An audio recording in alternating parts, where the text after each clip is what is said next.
Check out FlipsideGaming.com for all your gaming needs. Use the promo code HEROES to save 10% on all orders over $10. Additionally, from December 12th, 2019 through January 27th, 2020, if you use this promo code, you will automatically be entered into a drawing to win a Theros Beyond Death Draft Booster Box. Also, there is another way to enter where no purchase is necessary. See the link in the description below for full details.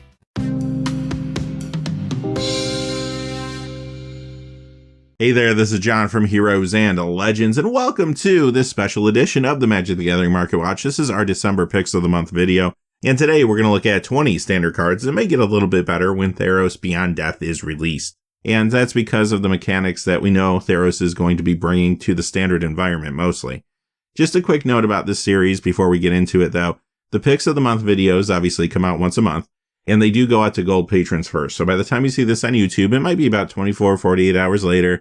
Prices might have shifted a little bit on the cards we're talking about today, but I'm not anticipating any big changes. So without any further ado, let's talk about today's topic. And real quick, the purpose of this video today really isn't about strategy. We're not talking about necessarily the best decks you're going to be playing in the new standard season. We just don't know that information yet. But we are going to be talking about cards that could fit into some of the strategies that Theros is bringing to the table, thus might become better standard cards in the future, but it is a gamble at this point. It's anyone's guess. First card we're going to talk about today is All That Glitters. 25 cents, pretty cheap card. A lot of the cards we're going to talk about today are pretty cheap, as a matter of fact. This isn't really a get-rich-quick video or anything like that. I'm not saying go out there and buy 1,000 copies of All That Glitters and then try to sell them a few months down the road. That's not going to be very lucrative for you. But if you don't own a playset of this, maybe for $1, you just go ahead and pick it up. And here's my thought on this one. Granted, cards like this aren't typically very good in standard because in the normal environment, this is a big risk. You could open yourself up for a 2-for-1, and it's also very board state dependent. However, with Theros bringing a lot of enchantments, enchantment creatures and such, this card stands to get better, and my expectation would be maybe we don't see a lot of hexproof creatures in Theros, but I bet you there's going to be some creatures that are going to give you a bonus when they're enchanted or targeted. I also think maybe we'll see some creatures that have some kind of durability to prevent 2-for-1s from happening as consistently. And if that's the case, this could be a card that actually shows up in standard next season. This next card is Drowned Secrets at $2.56. This actually has already seen play in standard. There was an Is It Phoenix deck using this. However, I do think this has a lot of potential in the future for two reasons. One, because there is a blue devotion element to this card. And secondly, because of the escape mechanic.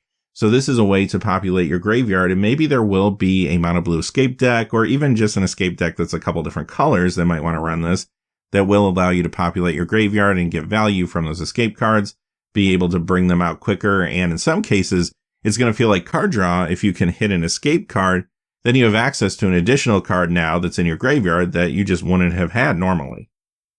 Next, we have Gadwick the Wizened at $1.10, and this just stands to get a little bit better in a world where we care about color devotion. 3 blue in the casting cost, plus color devotion also matters here in the ability.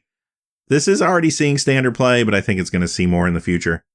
Next, we have Jace Wielder of Mysteries at $2.65. I like this one for similar reasons. 3 blue in the casting cost for devotion purposes, and also the card itself could help fuel the escape mechanic. Next, we have Drechsler Maw of Flames at 75 cents. Now, this card actually saw some standard play early on in its lifetime. There was a reanimation deck trying to bring this out of the graveyard, and at times that deck seemed like it could have been pretty powerful. But the reason I like it more now with Theros coming is because look at that casting cost, 3 on color for red devotion. But also, again, if you are milling yourself and trying to get cards into your graveyard for escape, then maybe a secondary win condition might be reanimation, and this just could get better. Feasting Troll King, kind of the same logic here. 50 cents, another really cheap rare. And this one has 4 green in its casting cost for green devotion. And it also can be played out of the graveyard. Now, granted, you need some food tokens to be able to get it from the graveyard to play. Can a deck come together that is not only using mono green devotion as well as escape and food tokens? I don't know. Time will tell. But there's a chance at least that regardless of whether it's a deck trying to do all those things or some of those things, I do think this card could see more play in the future. Gargos Vicious Watcher, 50 cents. I love this card. After Theros comes out, I think this actually could be a big card. Now, that's a big leap of speculation on my part because most people are going to look at this card and say, okay, Hydro spells cost 4 less to cast. It's a legendary creature. Maybe I can make a fun little commander deck with this. But check this out. 3 on green for green devotion. Hydras, we know Theros is going to bring some Hydras. Maybe they'll bring some good ones. We don't know yet, but perhaps. And also, whenever a creature you control becomes a target of a spell, if you're putting an enchantment on one of your creatures, this ability is going to activate. Feels like this card has a lot of potential. Next is an uncommon, Sir Farron the Henchhammer, 25 cents, really cheap pickup. Again, grab a play set of these for $1, right? So the first thing to point out here is 2 on color. 2 green for green devotion, wonderful way to start out that strategy. Then beyond that, whenever this creature attacks, another target attacking creature gets +X/+X, where X is this creature's power. So imagine putting a enchantment on this, buffing it up a little bit, attacking in, falls into the green devotion plan as well. Again, another card with some potential.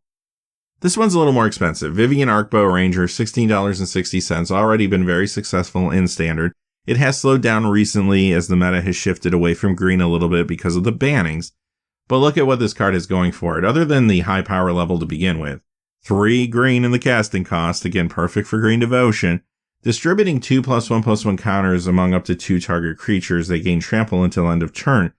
Like I alluded to earlier, I don't know if we're necessarily going to see hexproof happen in this set with all the enchantments, but I'm willing to bet there's going to be some creatures that are a little more resilient to removal in some way, shape, or form. That +1 ability could be very good with them. Overall, I think it's a safe bet we're going to see more of this card in the future. Yorvo, Lord of Garenbrig, a rare that's only 65 cents, and it's going to be perfect for maybe a mono green devotion deck, not just because of the casting cost, but also because of the ability. Arcanus Owl at 20 cents, and you could look at all these permanents from Throne of Eldraine that have the 4 casting cost hybrid mana and say to yourself, they potentially could be a lot better next season. I did pick a few of them in particular that stood out to me, and this is one of them. So other than the casting cost, which is great for devotion purposes for the Azorius colors here, this also cares about enchantments. When it enters the battlefield, look at the top 4 cards of your deck. You may reveal an artifact or enchantment from among them and put it into your hand. That's great. You're going to be able to dig for an enchantment, maybe an enchantment creature, or whatever else they staple enchantment on in this set. This card will just have a lot more utility in the future than it does now. Deathless Knight. Okay, here's another one of these cards, this time in Golgari hybrid colors at 20 cents. Very cheap pickup. And this is already seeing a little standard play, but the reason I like this so much, aside from the devotion and the casting cost here, is because maybe if I'm in a situation where maybe I'm milling myself and I'm trying to get cards into the graveyard for escape, if this ends up there, it can end up back in my hand relatively easily, especially if I'm playing like Daxos or something like that, right? So yeah, this is definitely another card to keep an eye on. Resolute Rider, okay, the third one of these type of cards, this time in Orzhov colors, 20 cents, another cheap pickup. Here's what I like about this one. I think this is going to work great with enchantments because once this is on the battlefield, if I have 3 mana up, I am able to put an enchantment on this, and sure, my opponent could still maybe counter the enchantment or something, but I might actually be able to protect the creature by at times making it indestructible as long as I have that mana held back. Making these enchantments that are coming from Theros more consistent along with that devotion and the casting cost, very intriguing card. This one's a cycle. I threw all the Cavaliers in here because of their casting cost, 3 on color for each one, and these are pretty push mythic rares. 4 out of the 5 have already seen pretty consistent standard play, maybe Cavalier of Dawn, not as much of course, but the other 4 definitely. So let's look at the pricing currently. Cavalier of Dawn, $268. Cavalier of Gals, $604. Cavalier of Night, $7.99. Cavalier of Flame, $8. Cavalier of Thorns, $404. Aside from the devotion they bring, I am particularly interested, I think, in Cavalier of Flame because of the discard ability too. If I do get some cards in my hand with the escape ability on them, discarding and being able to draw new cards means that I could still have a card that I threw in the graveyard that I can play at some point. Next we have a couple lands, Lotus Field and Fabled Passage. Lotus Field at $4.99, Fabled Passage at $17.99. And okay, let's talk Fabled Passage first. It's a very expensive card. It's been extremely good in Standard, and no reason to think it's not going to be good next season. Although some people have speculated if we see more monocolored decks, maybe we don't see this card played as much. But I would say this, don't forget about Escape. Fabled Passage is going to help you populate your graveyard for Escape, so you can play those cards. Lotus Field will do the same thing. Also, another issue with Lotus Field is if you're in a 3 or 4 color deck, which has been pretty common in Standard, this isn't always a great early game play for you because you don't want to necessarily sacrifice like 2 shock lands to get this into play because it can only tap for 3 of any one color, and that could restrict you a little bit. If you're playing more of a monocolor deck or maybe a 2 color deck, that's not going to matter as much. Ultimately, here's 2 cards that are already a little expensive that could see more play in the future. Alright, that wraps up this month's Picks of the Month video. As always, hey, thanks for watching. Please remember to like and subscribe, and have a great day.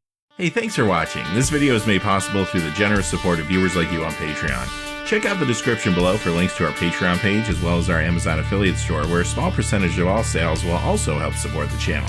Finally, if you haven't had a chance yet to subscribe, hit that subscribe button so you don't miss any of the new videos on Heroes and Legends. Talk to you again soon, and have a great day.